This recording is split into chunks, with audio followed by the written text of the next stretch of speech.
Hey, what's up, everybody? I got John Walker here. I'm excited. Call him Johnny Walker. You can call him whatever label you want. But Johnny has an incredible background. He is just the toughest regiments, the toughest things the military has that people have ever been through. I mean, experience. He's been a part of it, right? He's been a part of Special Operations Command. He's been a Ranger, part of the 75th unit, right? Right, Johnny? 75th Ranger Regiment, yeah. 75th Ranger Regiment. And a lot of my brother Brent, you've heard me talk about him and his experience and those kind of things. And when I said, I really want to get some people that have, very serious backgrounds and kind of understand the way the world is working right now, things that are happening in the world, but also have, strong, leadership and business and organizational background. Our pursuit of wealth that we hear is, a lot more than people get this confusion that it's about money sometimes. Right. And money is a, I always say, Johnny, I say it's a byproduct of the work we do. It's a byproduct of doing things the right way and doing things, in the prepared, systematic way and creating. And there's so many components to it, but I think they get confused and thinking, of what money is and those kind of things. And so today, I want to talk about, all kinds of things, but, let's just start pretty simple and easy, how'd you like your pearl handled security we gave you? Man, I will tell you, man, I loved it. Brent gave it to me, and so now that you get that, now you got to add other things to it. So I went and bought me a Wild Wild West drop holster, and I can't go with a cowboy hat yet, man. I'm a baseball hat kind of guy, but I've always had boots, but had to break that in. And that way, I love watching the Yellowstone. So a lot of my friends refer to me as the modern day Rip, the real life Rip. So there you go. I need to fix something, they give Johnny Walker Red Label a call, and then I go in and I try to take care of business. But man, I love it, man. It's sitting right about 10 feet from me, right in my little towel holder. So I made a little ghost cabinet. It looks like it holds towels, but that's my money maker in there. That's pretty cool. I'm be excited to see pictures when you got it. I want to see them for sure. But that's how Brent actually, kind of described you when I first met him. And he said, like if you're trying to imagine what Johnny Walker is, and coming from Brent, that obviously he wouldn't say that about anybody in the world unless it's dead on. He goes, that's Rip, and that's the way you think about you and those kind of things. What makes you feel like? Where do you think that description comes from your friends on different things? I think, like Brent, we laughed about this morning, I think over the years of almost 30 years of doing stuff, we move at the speed of war. I think, we're established that when we get a task and a purpose and a mission, man, it just gets done. And then, once you give me something, it's like, working for you, you say, hey, John, man, I need you to set me up with a hotel and a car and whatever. I mean, 10 minutes later, that's done. And you have all the information you need. You don't need to worry about that. I think most of the folks now that we have in the world now, I'll even use the millennials or whatever. A lot of those guys are waiting for something to happen for them versus them going out and making something happen for themselves. I use this analogy a lot with a lot of folks in my family, and some of these people, a lot of people think there's just a wolf and a sheep in the world. And that may sound good, but that's not the truth, man. Your brother Brent and me, we're in charge of the wolves. We tell the wolves what to go eat when the time comes. And that's why we're so successful. And, like you're using your brother, everybody always calls after him to get him to do something. Or when something happens, he's the fix-it guy. And, there's a very small percentage of folks in the military that they're the fix-it guys. And that's why it's so hard to get to that point because they only want to take a certain group of folks that you can trust and depend on. So I think that's what makes most folks like us successful. Because again, it's not, when you hear somebody say, well, I've got honesty and integrity, but they leave out that big word loyalty. Well, if you have the loyalty, that covers everything. You're loyal to the brand, to the folks that you work for, the team, and the effort. And then when it's successful as a business guy like yourself, it's the team that did it. It's not the individual that did it. He was just a small part of that. It's a fascinating concept when you start talking about loyalty and you talk about integrity and those things, right? I think there's a lot of the understanding of selfishness, right? When it comes to certain things. And sometimes loyalty is about a letting go of selfishness. I also think sometimes, just integrity sometimes is a letting go of selfishness too, right? Because when it comes down to, decision making, it's if your decisions aren't pre-aligned with who you are, or it doesn't come down to your very DNA, people ultimately are going to make the selfish decision. That's And right. so, I don't know that, like, and they're crazy because I don't know that you can teach loyalty. I don't know that you can teach integrity, right? And so, like, even if somebody has different understandings of what integrity is because of cultural, backgrounds, but still, like, there's, like, those are things you either are or aren't. I don't know. Do you agree with that, or do you think differently Yeah, about that? 100%. I mean, the bottom line is you got to learn to be a leader. You have to earn that part to be a leader. You're not born with it. I don't care what they say. You always hear that adage that, oh, he was a born leader. No, it's not. It's you have that ability in your heart to make the hard right versus the easy wrong. And if it looks like it's going to do something for yourself, well, Brent will tell you this as well. I heard all kinds of Vietnam type drill sergeants and leaders that were my, young NCOs when I was in there. Never is anything done for me. It's always for my soldiers. And if you have that Mhm. concept, and I'm sure you've heard Brent mention this before, they have in the Army, they say, keep it simple, stupid, kiss.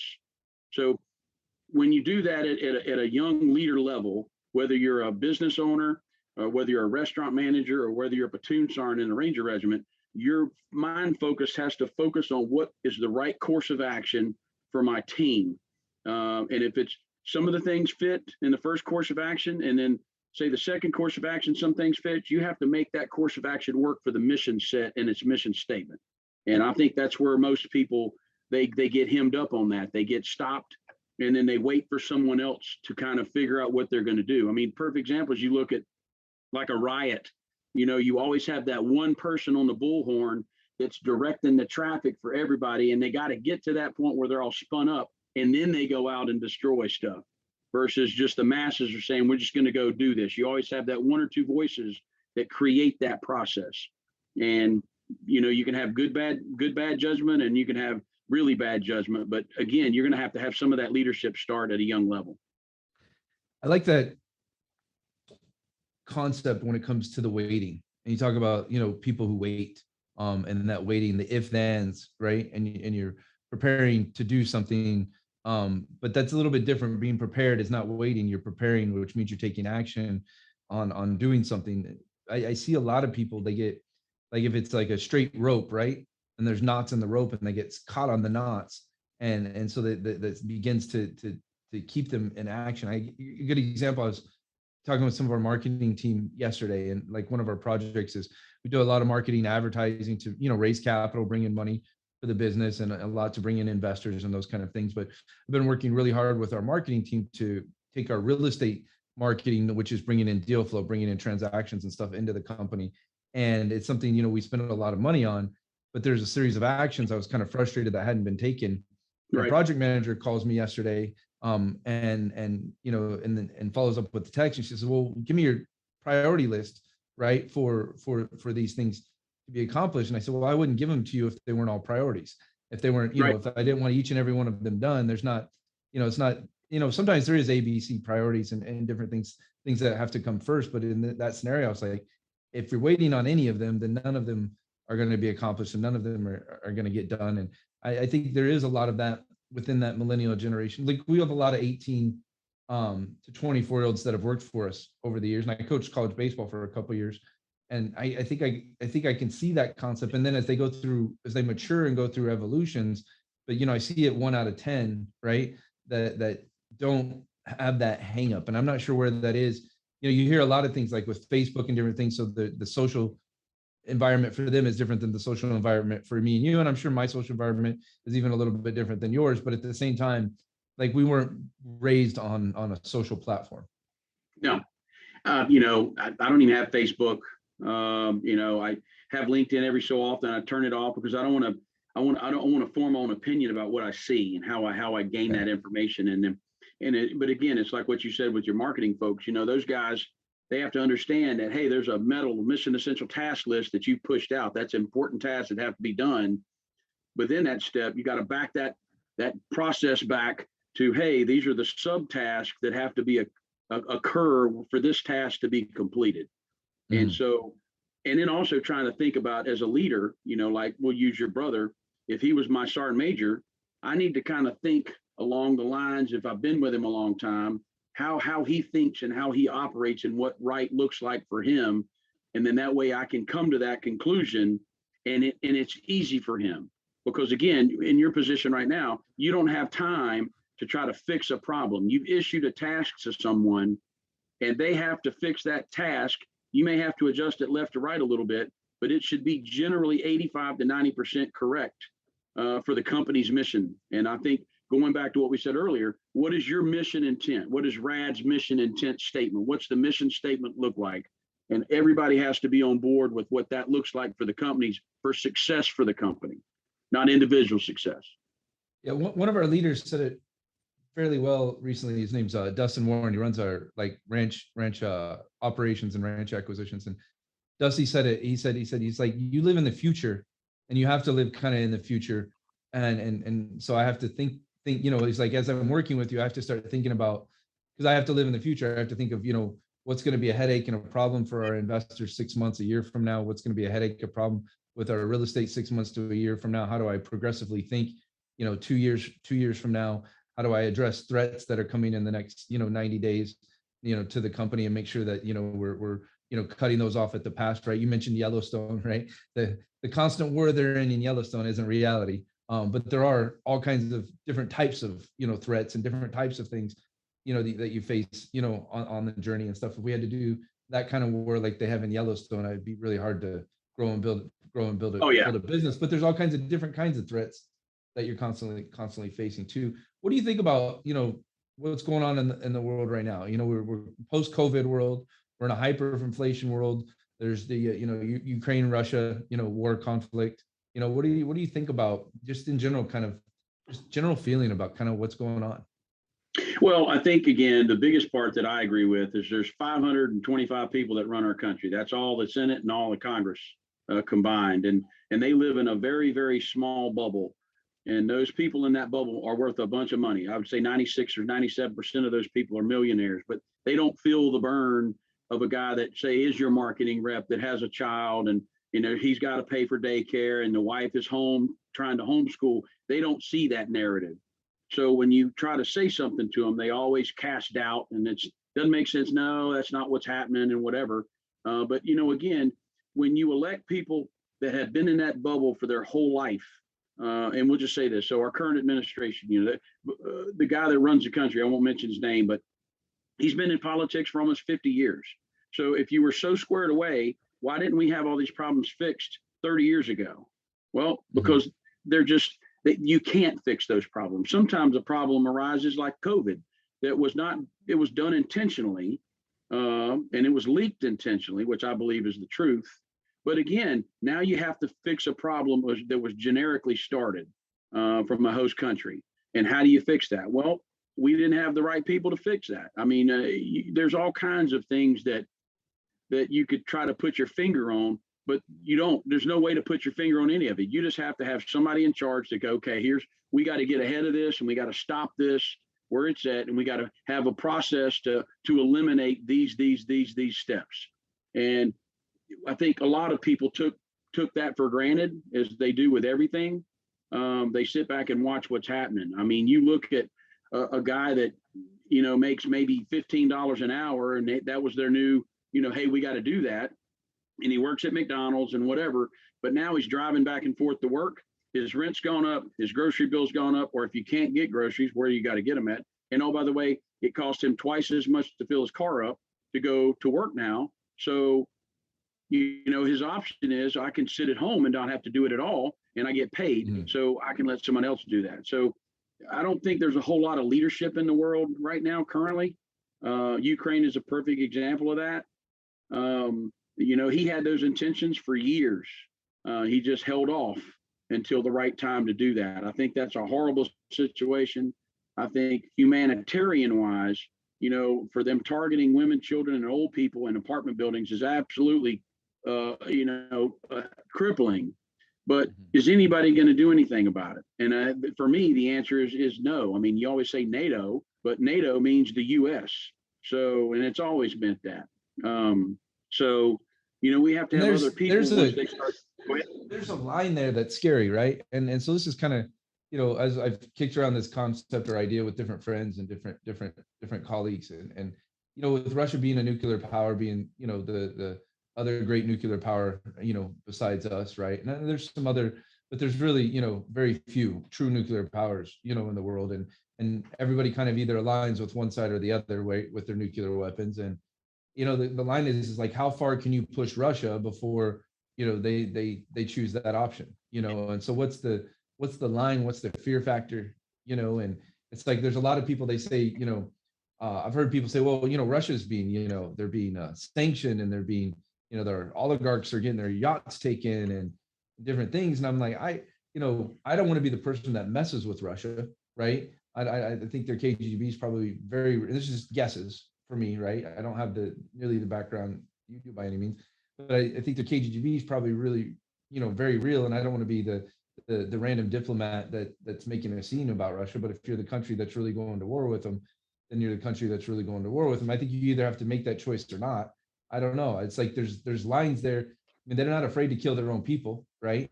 So, which is scary, which is really scary when you think about it. And this is the greatest nuclear deterrent, right? Is you don't launch nukes because you don't want nukes launched at you, and you don't want your people to die.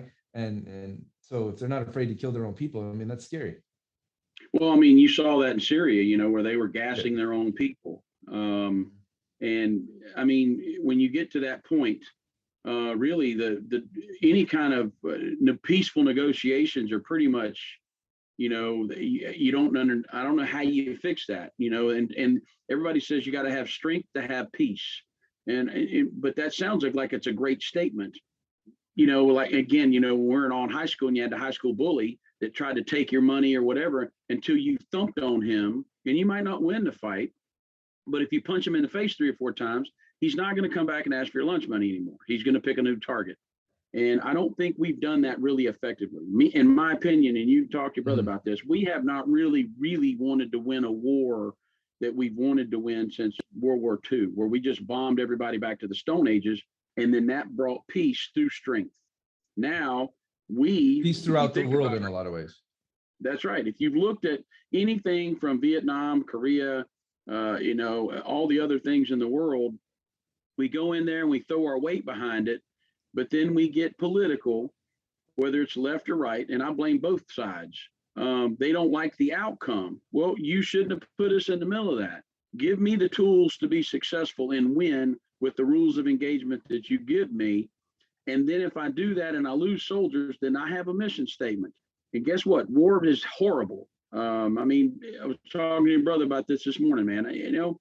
I got guys of mine that, 16, 17, 18, 19 deployments. And now they're getting ready to ramp up some more. So hell, I had 10. So when is the stopping point to make a good conscious decision on what right looks like?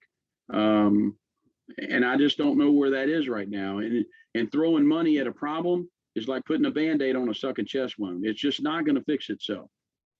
Well, I always start with there's a problem. Righteousness is the greatest way never to fix a problem. And so when there's a problem, you have to say, well, what's the problem? Where does the problem come from? Who's, how do it's all about a how. It's a series of questioning, right?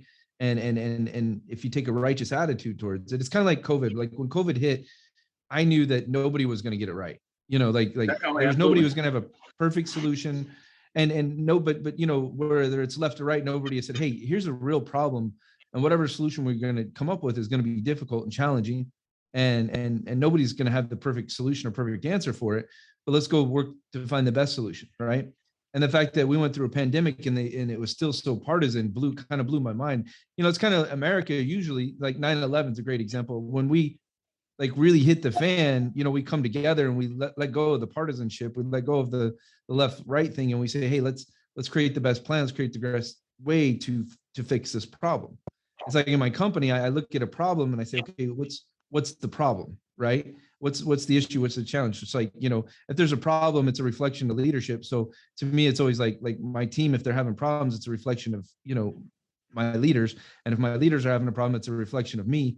and so that's kind of how I look at things. And so that righteousness is a great way not to fix it. And so with COVID, I've just seen a lot of righteousness, you know what I mean? And I'm talking about, the last administration and this administration. I talk about the judgment of the last administration. Now the judgment of this administration, I see a lot of righteousness, and that righteousness is never a way to fix a problem. In my opinion, the bottom line is, and I think you're right on, man. I mean, you look at the media and social media and Twitter, just anybody that doesn't follow any of that stuff. It's like, they hated Trump at every level. Okay, well, got it, man. He got the presidency. He did it. But just come together to work. It's not a Trump issue. It's a country issue. The United States is our country. So we got to work for our country's good. I don't care. I've said this, I don't care who the president is. That dude don't run the show. There's other people underneath him that run this processes. And that was very apparent. The problem that I see that we have forgotten, I think for the past 15, 20 years, we've forgotten that the lower class, the middle class, and even some of the other classes of folks, they're still poor. They still live on the street. They're still homeless. There's still drug problems. There's still gang violence problems. There's still bad things happening to good people. And we get it. We cast a shadow on that, and we don't want to talk about it. So if we don't talk about it, it doesn't exist anymore. And that's not the case. You can't put a Band-Aid on a sucking chest wound. It's still a sucking chest wound. You got to fix that problem, and it has to be both sides have to agree to disagree, but have an adult conversation about stuff. What Trump did for me is, if he would have just been quiet and stopped tweeting and stopped acting like he always had to be on television and just be the president, that he would have been successful. I don't need to hear about what Nancy Pelosi drinks. I don't care about what Chuck Schumer does or whatever. I don't care about little Ted or whatever he said. Leave that mock snick stuff out of it. Our country needs leadership, whether you're Republican or Democrat. I supported Obama for 8 years when I was in the military. Did I agree with him personally? No. Did anything affect me from his decisions? No, I'm in a war. My job is to take care of the 147 dudes underneath me to make sure when I deploy with them, I bring them home to their families. And that's it. And your brother had the same vision. He's now, but your brother had 300 plus dudes that he's in charge of.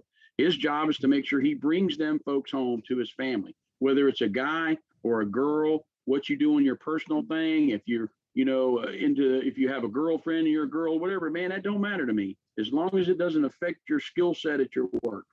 And we've gotten so out of control with that. We've got to be, politically correct at everything, and everybody has to get a participation trophy. It can't be that way. That's not life. Life does not do that for you. And if you have those things that happen to you in your life, like the real world of reality is going to hit you right in the face when you can't pay your rent and your landlord tells you you're out. And that's just what life is about. So I think you get that.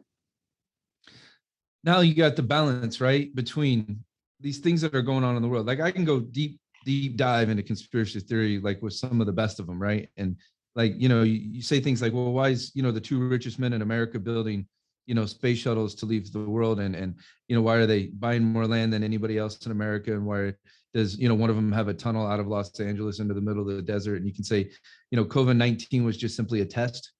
Right. Coronavirus was just a test. They want to know how the world reacted to a true biological weapon, and you can dive down those rabbit holes, and you can like accelerate them. And sometimes, that acceleration helps you understand what worst case scenario can be, and I look at some of those things, but then you got to still live life. And so there's a delicate balance between being prepared, and at the same time, and looking at what's potentially possible, but then I still have to live life. And because you could be a hermit, you could go find a cave in the middle of the woods, or you could find a cabin in the middle of the woods in the middle of nowhere, but then you're not living life, and I got kids, and I got a wife, and I got family, and I got, people that want to live life too. So, and when I'm trying to protect them, I'm trying to find the balance. So how do you find, you've seen a lot scarier things in this world than I'll ever see, I'll ever know, I'll ever experience, I hope to God, in my life, during your time of service. And maybe even, afterwards. So, how do you keep that unique balance? Because for me, not right now, my brother is doing a great job with it, but I know, he's had, as I think all professionals do, have been through what you guys have experienced in life. You have to fight, to regain that balance, Yeah, so how I do will you tell keep you, it? the turning point for me was when I got wounded. I spent 9 months at Walter Reed, and everything from my life quickly, dramatically changed from being a physically fit, in my opinion, top of percentage of my career field, to not knowing if I'm going to have a leg, not knowing if I'm ever going to walk again, losing soldiers, just those things. And then, I tell people all the time, man, my pastor at my church said he wanted to go to Haiti and do a mission trip. And I'm like, well, hey, you don't got to leave the United States. You can only go one state up. You can go to Baltimore, Maryland, and sit in Walter Reed, and you would go in the trauma unit. If you can stay there for a week and you don't come out of that thing changed, then you're in the wrong career field as a pastor. That place broke me at every level, physically, mentally, spiritually, because again, you're hearing grown professional people like ourselves. They're in there crying. You're smelling people. You're hearing grown people cry. They don't know how to deal with things. There's a huge thing about, people taking their lives. Man, we have a huge problem with suicides on active duty as well as retirees, because you take them from the pinnacle of their game, and then they have nothing. And then, a lot of people succumb to, using drugs, drinking alcohol. I mean, your brother can talk people that we've known that they go from point A to point B, and I mean, they have all kinds of problems with driving on impaired charges, or, they just throw their lives away. What I had to do is I had to tear myself down to the lowest part of where I was physically broken, where I almost took my own life. And I had to say, okay, something's up, man. I got to get some help. I got to talk to some people that can talk me off the ledge and tell me it's okay to cry. It's okay to have these feelings, but it's not okay to try to have those feelings and mask them with alcohol and drugs. So after I started getting that and getting my head right, I let a lot of stuff go. I let a lot of the political fray go. Man, I can't control what's going on in DC. Heck, I can't even control what's going on in Lillington. All I can control is my wife and my children. What I can do also is, like I told you on the phone several months ago, is I can offer you loyalty as a friend, like with your brother. If your brother called me at 2 a.m. and he needed me, I'm at his house. That's just it. And it, that's just how I think it's helped me become peaceful and have an inner peace. And now, me and my wife laugh about this now. Really, the only thing that gets me fired up is if I'm running out of suet nuggets or bird feed for my outdoor to watch the hummingbirds or my birds out there. So, but a lot of people, they get frustrated with things that they can't control or change, and then you see them on social media, and you hear it all the time. I mean, two guys got in a fight on Facebook, and then they took it to the next level. And they met in the parking lot, and one of them shot each other. Well, man, I got too much time on my hands to worry about the naysayers of Facebook or Twitter or whatever. I just don't have any passions for it. Now my passion is helping people fix things, fixing problems, and being mature, and then riding out in the sunset, man. I want to be 95 years old, man, riding in my golf cart on the golf course, and maybe drinking a cold beer and watching young kids hit balls in the woods. That's my goal when I get older. Man, I hear what as I walk through life and I look at different people, I have conversations. So my wife's brother Gabriel started a restaurant called the Chicano in Hong Kong, and it's been we laugh because it's the single worst time in the history of the world to start a brand new restaurant. About 6 to 8 months ago, and he's doing all right. But he's, we were on a conversation, and we were talking about, and he was getting into that place where, and it's his first business, right, for himself, and he's on this entrepreneurial journey. And it doesn't matter what you think your mindset is before you start a business. When you actually are in the business, there's a whole different set of parameters. I think it's probably the same, in the military. Until you've been deployed, I don't think you can, no matter how hard I think about it now, no matter what training I went through and different things until someone's deployed, I don't think they really truly know what it is. You can't have a full understanding. So he's running his business and he's just talking about the government this, and when the government stops doing this and the government stops doing that. And I said, so man, you got to stop. So you got to stop. So there ain't nothing they do, ain't nothing they say, ain't nothing, no rule they make can affect your business. He goes, well, everything they do affect my business. I said, no. I said, only you affect your business. All you can do is know That's what right. the rules of the game are and play the game. That's right. Because if you can't control what you cannot control, what's out of your, so, you know, but he's doing good. But it was just that similar kind of conversation. It's just like, there's nothing you can control that, you know, the government is going to do what they're going to do. Right. You can make your own decisions. And I mean, granted, I moved to Florida because of some of my beliefs. So there's some things that I could control, but there's different, you know, there's different types of control, you know, ability to control your own environment. That was still within my environment, still within my power to be able to move the world that way for myself. I think that for us, as I look at, you know, the coming time, one of the concepts I wanted to chat with you about, because this is some that I don't know if it, I wouldn't call it my theory. I'm sure someone came up with the theory. I'm sure it exists somewhere. But a theory kind of I have about the world a little bit right now is I see everything kind of accelerating. And I see, you know, when I started thinking about it in the beginning, I think, you know, we've had civilizations completely disappear from the world before. And I call it, you know, I think there's something, you know, I call it a form of acceleration theory. And I'm sure there's some actual scientific term that means something else called acceleration theory. But it's, you know, when we started having recorded history, then you started to be able to have a knowledge stack. And before recorded history, all you had was a verbal knowledge stack, but that's not the same as true knowledge stack. And I think as different tribes or different communities began to interact, you started to have this kind of compounding effect of knowledge from a history standpoint. And then from there, you know, you fast forward through revolutions, you know, industrial revolution, you know, all kinds of different revolutions through the time.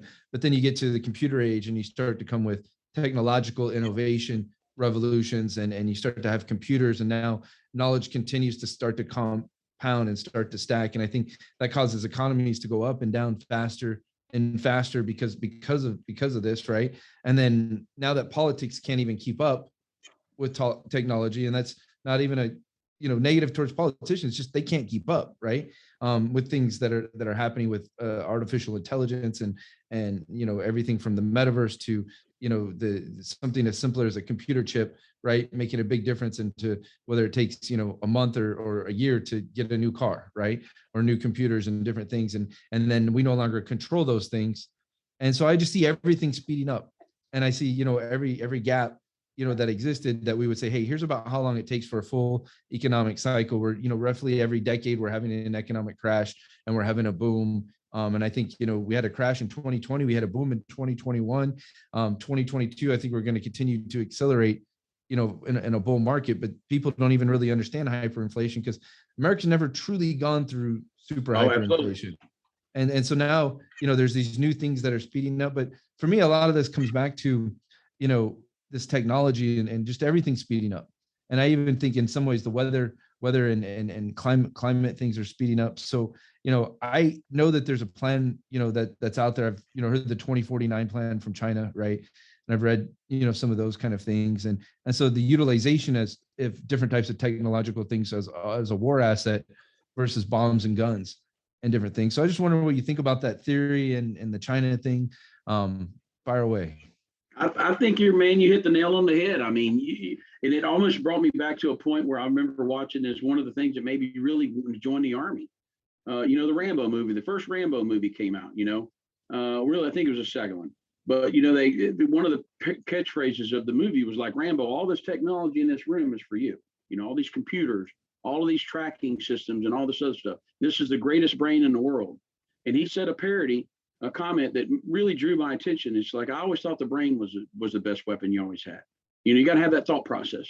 You know, algorithms can produce everything that's data related, but you got to have a guy to go out there and put the rubber to the road and do the actual mission. And what we do is we, as a country, you know, our government, we're probably 15 years behind on technology, computer related technology for AI. But what other countries are, they're 25 years ahead of us on all that stuff, and we're losing horribly because we're not managing our school systems better. We're not predictable about how we can get some educational concepts. We have fights about critical race theory, or whether I should be teaching certain things in the third grade versus the sixth grade. No, teach them what you're getting exposed to technologically wise, and you'll be good to go. What we do is they move so fast that they pass all the small things by, and those are what you said earlier. Those are the ankle biters that get you as a business owner. You have to control the speed of how you operate. If you try to get too ahead of your skis, every mission that you have planned will fail. Brent, and when you talk to your brother, all I needed is a picture of who I'm going after and where I'm getting picked up. I can figure everything else out in the middle. And because usually something's going to go wrong and you're going to have to change the plan. But when people are trying to operate so fast in life, my wife and I make a joke about it. You can go watch a baseball game. You pay hundreds of dollars to go see a professional event, and they always pan the camera around, and people are on the phone or they're talking on the phone, like at a World Series game or whatever. And you just paid $300-400 to go watch this game, but you're on the phone. You're missing everything you just paid for. Perfect example for that, Dutch, is when Coach K did his last game at the indoor stadium at Duke. Tickets were going for maybe $5,000 a ticket.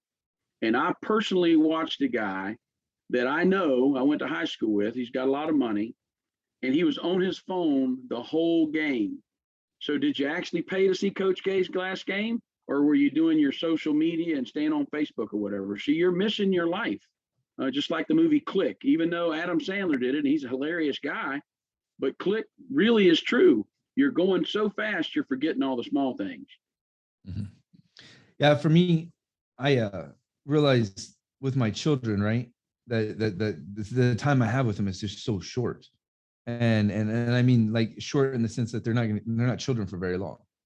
I have 5 and 6 year old and boys, and I look at it and like, I see a picture of them, when they were like 3 years old doing soccer yesterday. And I was like, they don't even look like the same.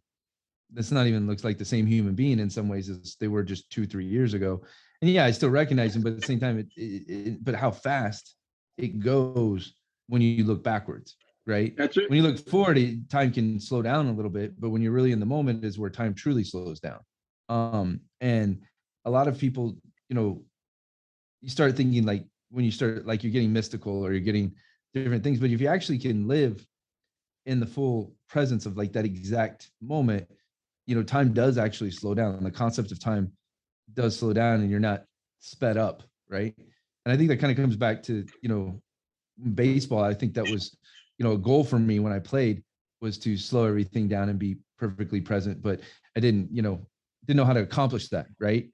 At 18, 19, 20 years old, the way I wish I would like to have. But at the same time, as I go forward in life, I try to slow down with my family or slow down with my children when I'm with them, so I can expand that amount of time I have with them. But then there's still that balance, because if you're not working towards the mission, the other mission, right? And so you're running multiple missions all the time. So like for me, I have my, mission with my children and my wife and my family. And then I have, my business mission. And then I have my greater, life mission and purpose. And so there's a lot of different things, as those run, but giving each of those their due interest is, creating that equilibrium and that balance in life. And so like when we got into like American Survivalist Project, a great example is, it was just my wife saying, we need a plan B. We need something else.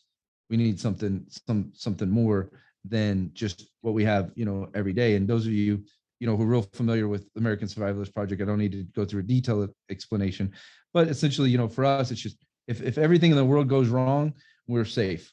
We have security. We have a place to go to. We have connections, resources, community, right? It's always one of my favorite lines in a movie, when might be getting the name wrong, but Liam Neeson, right, says, what would happen, I was, if someone took your daughter, and it's like, I have a special set of friends with a special set of skills, to safeguard me and my family and safeguard, those kind of things. And so we started realizing that there was more to that, because I've never been as prepared as I am now for anything in life, and I felt like for a long time in life, I was running behind. And I always felt like I was running behind. Like I knew what I wanted to accomplish, but I always kind of felt like I was like climbing, like those water wheels that you see, Yep. in old movies. It's like I'm climbing the water wheel, but I'm going the wrong direction on the water wheel and I can't get anywhere, like an escalator. Let's make it simpler for the modern world, an escalator. But I'm going the wrong direction on it. And so, as I started to kind of shift the world, my own view of the world and my own view of different things, it's like the escalator kind of stopped where it wasn't going against me, and then it started to go with me in the right direction. But I also think what I realized a long time ago is when I prepare, there's really, the emergencies seem not to happen. Right. For you, for your own family and stuff, what do you do, from a preparation standpoint, and I don't know, do you actually fear like a nuclear thing, with Russia and Ukraine, or is that not a fear you have? No, I don't think the nuclear option is going to happen. I think, again, I'll just say it, Putin, he says he'll do it, but he's scared because, again, that's going to bring all kinds of consequences for him. What the danger of this is they've already done it before. It's done in Syria. There'll be some chemical play in it. Again, that's going to happen. And that's a horrible tragedy. I mean, here's the big thing. I mean, you already might have a nuclear issue, and it's happened before with Chernobyl. I mean, when they had the first nuclear fallout, I mean, that place was condemned and it was horrible. Well, that might happen again. And now, fast forward, that thing's 3 times as big as it was before. And then you look at the European continent, that's 1/3 of the energy that's getting sent to these folks. So that's not affecting just Ukraine, Belarus, Germany. I mean, it's all up that coast. So, I think the calmer heads are going to come back. Again, I'm pulling back from Putin. Putin's a cagey guy, man. He's a smart guy. Whether he's lost his mind and well, there's no world, if the world doesn't exist, there's nothing for you to be in charge of. That's right. And you get a lot of insane dictators with that hunger for power, and if you destroy the world, there's nothing for you to be have power over. That's right. Maybe that's well, a thing. And I'll segue into, so you look at Putin. Putin has done nothing but been spy. He's been a spy his whole life. Yeah, he's a KGB guy. He's a KGB. So, and spying is about surviving. He's worked in a world that's all about control. All right. But you can say the same thing about the United States. It's all about who controls what. And they say it every time we have an election. Everything has to be controlled by the right side or the left side. It's all about control of votes.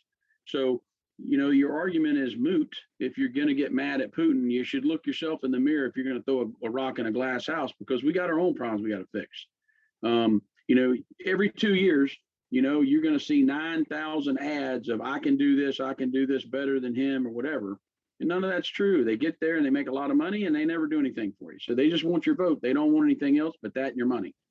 But I think more along the lines of a chemical play, and maybe some hypersonic and the big thing is they've got these new things that are, these hyperbaric grenades and all these different bombs that suck vacuum, and they've already used one.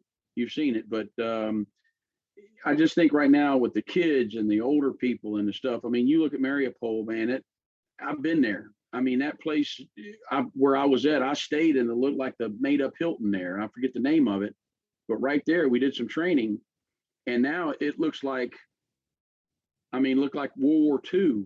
There's nothing there. It'll take years to rebuild for anybody to actually viably live in that place.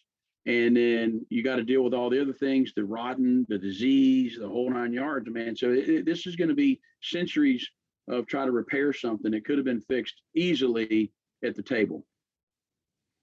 So do you think the greater threat, to, our day-to-day freedom is what? What do you think that is? I think for me, a lot of people, go ahead.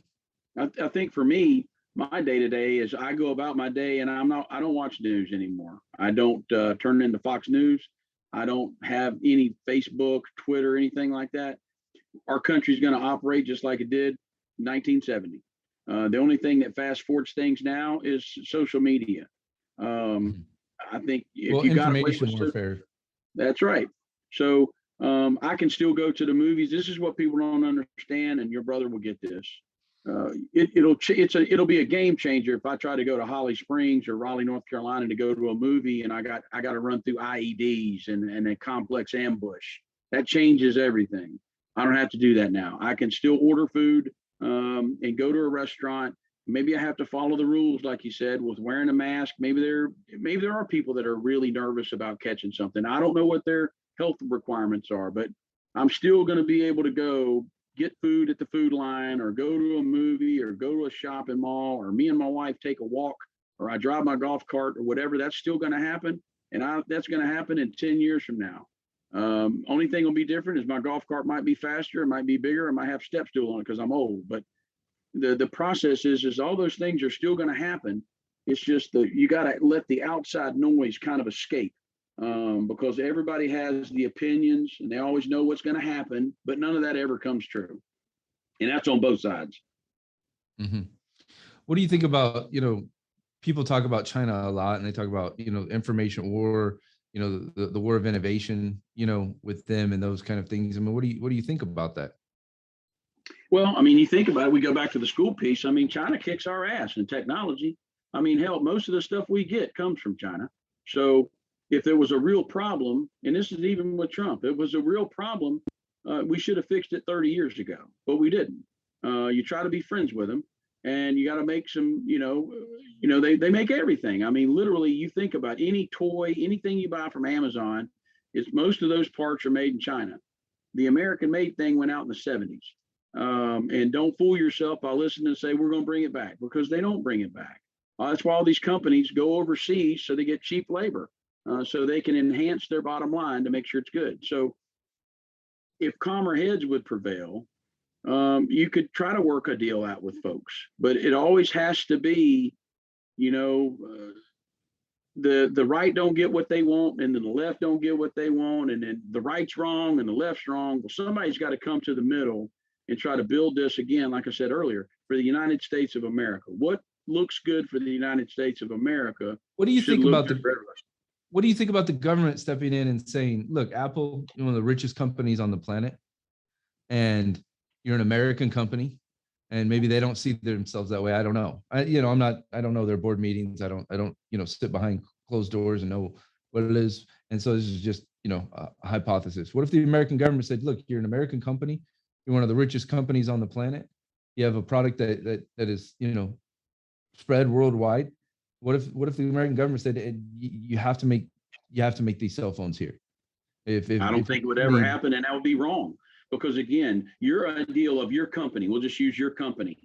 Mm-hmm. You had a thought, and you had a process, and you had a mission, and you developed your company. Why should I come in and step in and tell you who you can talk to? If I go through the right rules that were established by our government, and we'll just go back. Remember Microsoft, 40 years ago, they were mad at Bill Gates. They hated Bill Gates. And so what they do, the government came in and broke his company up. Said you can't own all the patents. It's like the old phone companies. Well, Apple might not exist if the government didn't do that. That's correct. So you can't take a process and then somebody comes up with something that you don't like because you didn't have a process in it, you don't get paid on it, and now you got to stop their sale. I don't think that's right. That's why we have a. So do you think the government uses other methods to influence American businesses doing American products and American goods? Do you think the government should influence that in different ways? In theory, but what you just called them, they called them lobbyists. So these guys get in there and they make a lot of money, and then they say, hey man, I know how to do the ITAR regulations for you to be able to import export. So if you could pay me this, I'll help you do the management of overseas shippings and goods and services. So I think we get too much into the weeds. Our government gets in too much into the weeds of business lives. You establish what that construct looks for, what's right and wrong, and what's legal and what's illegal, and you stick with that. Perfect example is you look at the mafia, man. This is they really, if you look at the business model, man, they had it right. They didn't have to do anything. They owned all the ports, they owned all the sanitary trash trucks. And so they went to those people and said, hey, man, you either live tomorrow and drive your truck, or you pay me 20% of what you pick up. And that's what they did. And that worked for a long time until the government came in and did that. But really, if you think about it, the government still kind of does that to a lot of different companies. And that's why if you always see, and we'll talk business, you always see all the same defense companies keep winning these huge contracts, and it's never the little guy. Rad could come up with something that changes the world on IT, but you're never going to get to that point because you don't have those places and people in those places to make those decisions. So, how do you, I mean, it's just, and these are just, think tank, philosophies, right? I don't know that I have an opinion about some of them. Maybe I do. I mean, I like Americans buying American real estate. I don't know that foreign governments and foreign individuals, non-American, should be able to buy American real estate. That's just a personal opinion I have. I agree with that. I just, I don't think that non-American should be allowed to buy American businesses. And have significant ownership in American businesses. And people can sit here and say, well, then, that forgoes, foreign capital investment, right? Which, goes against innovation and goes against, spurring those kind of things. But then I go back to, there's more than enough money in America to invest into American businesses, and, you get into the stock market and the trading of stocks and the back and forth of stocks. And it's not, they've gone past the point of those being, investments or reinvestments or capital investments into American businesses. And it's one of the reasons I love part of the concept of RAD is, every dollar that's invested with us, we go and invest it into American real estate. So I do love that part of it. And it didn't take a government regulation, right, for us to go and start doing that. And we have, a lot of Chinese American investors, and we have a lot of American, I guess, they're all American investors, right? But I look at that just because I look at, I've seen, Chinese, foreign Chinese, right, individuals, buying American real estate in droves. But I've also seen other, powers buying American real estate in droves. And, for me, it's not my favorite. It should be, for all Americans. And I agree with that. And there's a difference in people. Well, if someone's, working to be an American, a citizen, and they have a green card and other things, I think that's kind of a different, they're working to become a part of, what we are. And I believe in that in different ways. And so when it comes to American businesses, I think I have a real challenge with, when there's people in America that are hungry, there's people in America that are struggling. I think I've just always kind of had that, and I know we need to invest in the world, right? Because without an investment into the world, I think that there's, the world deteriorates. I truly believe that. And if without, different, but at the same time, we invest into the world because we're reaching into the world, right? But then, like, for me, it's all about circles, right? And so, here in our country, we have our circle, and then we take that and we reach into the world. And I think what we're doing sometimes is we're allowing not only some of our most valuable resources to leave our circle, which is no longer reaching into the world, it's leaving our circle. And then at the same time, we're allowing other, right, entities and other powers to come in and take, from our circle. And I think there's a lot of that's very difficult to understand fully, because there's a lot of extraordinary wealth and power that goes beyond, I think the everyday concept of the everyday person, including myself. Well, I mean, yeah, you're tracking. I mean, what you said too is there's a lot of people, man, the Constitution, if you think about this, man, the Constitution was written, them guys thought way outside the box, man, when they wrote that thing. I mean, they were on a different level, where they wrote down things to try to pin down government. And those guys were absolutely physically smart when it comes to the overreach of government. But again, you look at what you just said. I mean, we have rules that are established, the laws in the books. And if you pick apart the and the thee and the us, and it changes the connotation of what does that really truly mean? And you get a lawyer that can argue that fact in front of a judge to make him, well, hey, the thee really didn't mean thee, it really meant them. And then thee back in the old days was me, and so they change it, and then some judge rules on it. So we got lots of problems that we need to fix, but I don't think it's going to take something massive. And I said this to your brother about this too, 9/11 was a horrible thing. So Dutch, I had gotten out of the Army I was out of the Army for almost 10 years, and I was working for the state of North Carolina as a special agent for alcohol law enforcement, and I hated it. I did not like, I could do the work on the road, but when it came to the court system, that was not my cup of tea, man, because it was now against me. So I went back in the Army. I went back in the Army. I was 42 years old because I knew that was my bailiwick, and I knew the military, and I knew that where my skill set mattered. And it's like what we had talked about earlier with you. You establish a company, but underneath that pinnacle, you got all your minions down there, and all the knowledge base of the years of stuff that you've done in business. You can train one of your guys. So you might never know. You might have one of your friends that, one of your employees that works marketing in 10 years may call you and say, hey, you changed my life. So now I own my own business, and I want to follow the footprint that you started.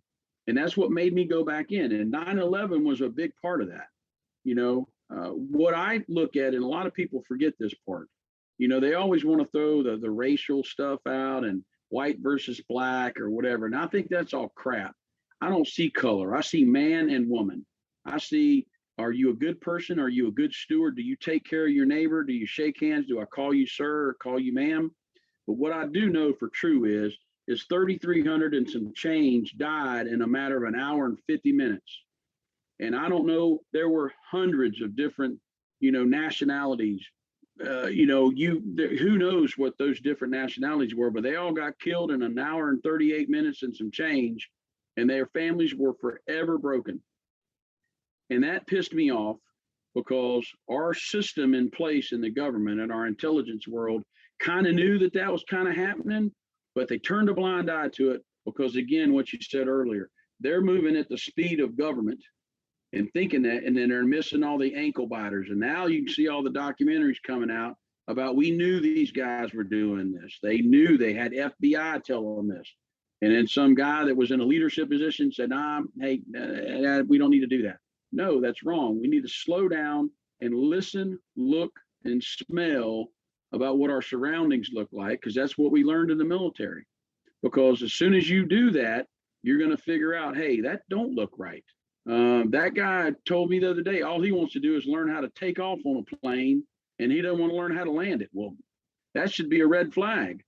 So there's a lot of things that our government does that I wish they wouldn't do. And I would want to be in a political position. There's no way I could do that. I don't have that bone in my body that wants to do that. But, we're in a hard time right now, where real people have to make real decisions that affect real people.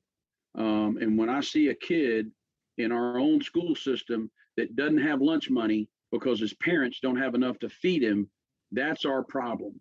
When we have homelessness in LA and where you just came from, my brother-in-law lives in San Diego. That's gross. Yeah. So, when you see kids and or that don't have money, that and as soon as they see that, and then there are other kids that have money, or they might have arterial motives about what they're going to do, they bring them in. That's how gangs start. That's how the stuff happens. And so we can fix that. We can fix that now, because we have people that right now, I guarantee you, there's somebody that, and we see it all the time. He's homeless, living in Lillington, North Carolina, living underneath a freaking bridge or whatever, and someone can help that guy and feed him and give him a warm jacket or whatever. But we don't do that. We want to fix a problem that's 5,000 miles from us that doesn't have, really, to be honest with you, shit and shinola with what I'm doing.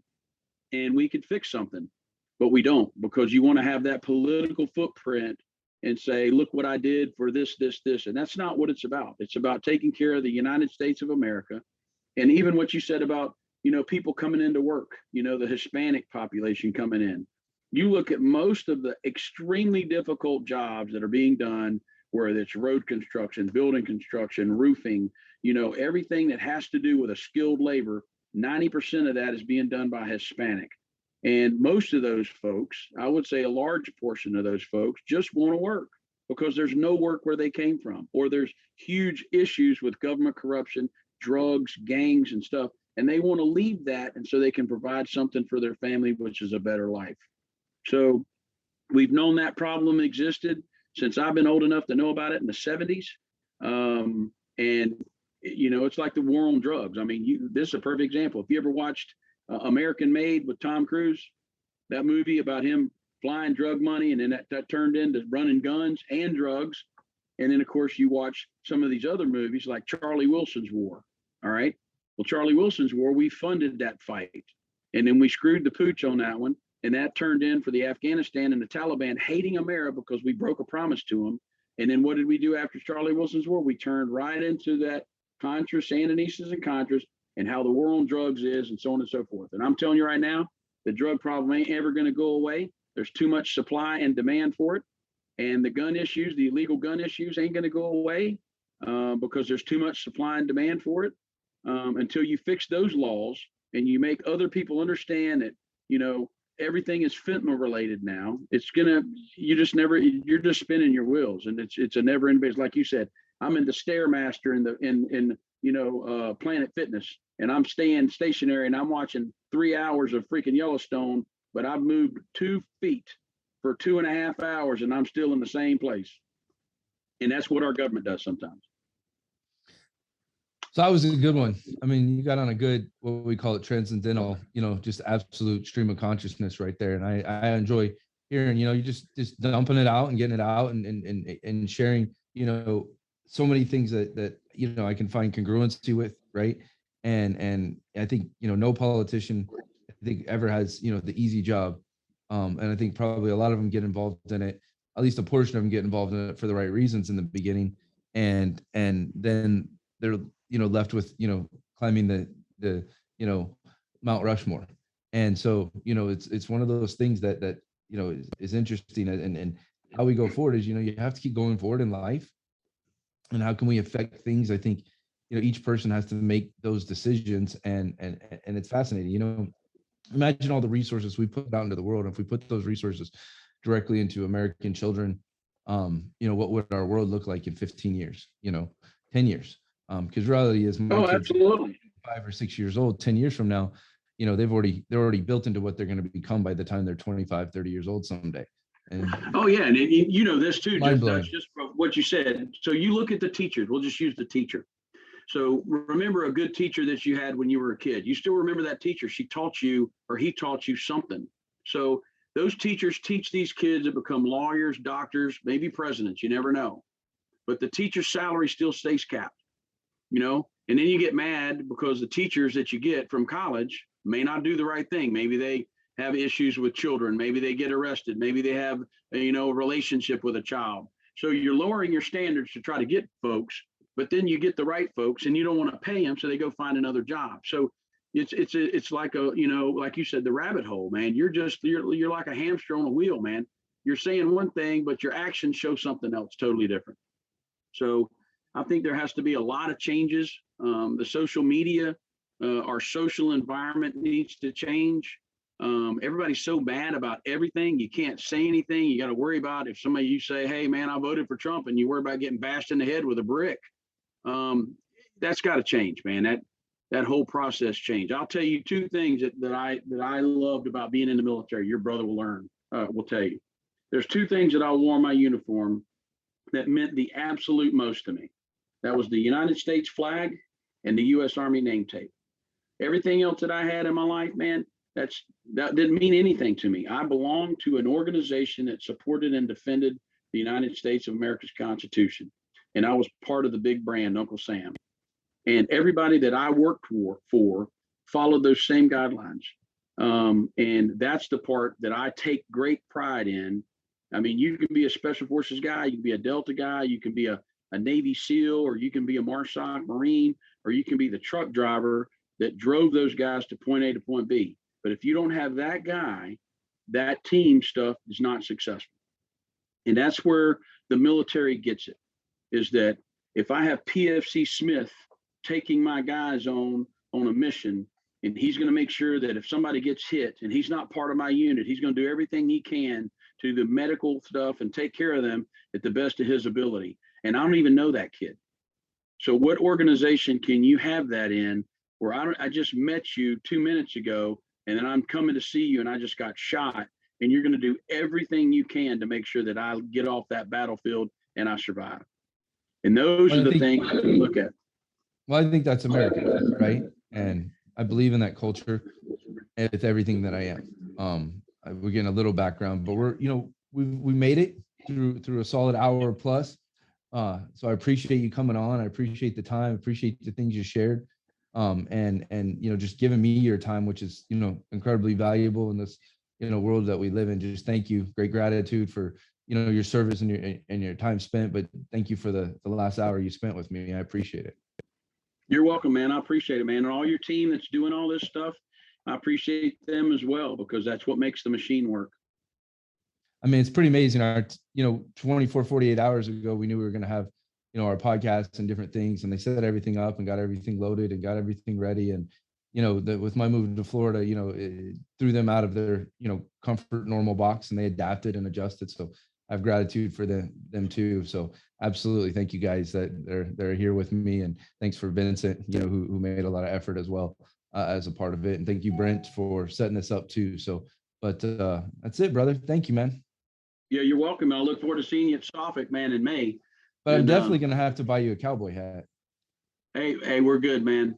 Just as long as it's not like Richard Petty or something of that nature, man. I need something low key. I'm gonna make it the biggest one. And I'm gonna have to do like the little sombrero, like from the old Halloween big foam rubber cowboy hat. But I'll just tell you, Dutch, I won't wear it. I mean, I'll wear it once and then it'll get hung up. I hear you, brother. But, all right, man. We'll chat soon. I appreciate it, man. Thanks for what you do, and look forward to talking to you again, sir. Absolutely, brother. Bye. All right.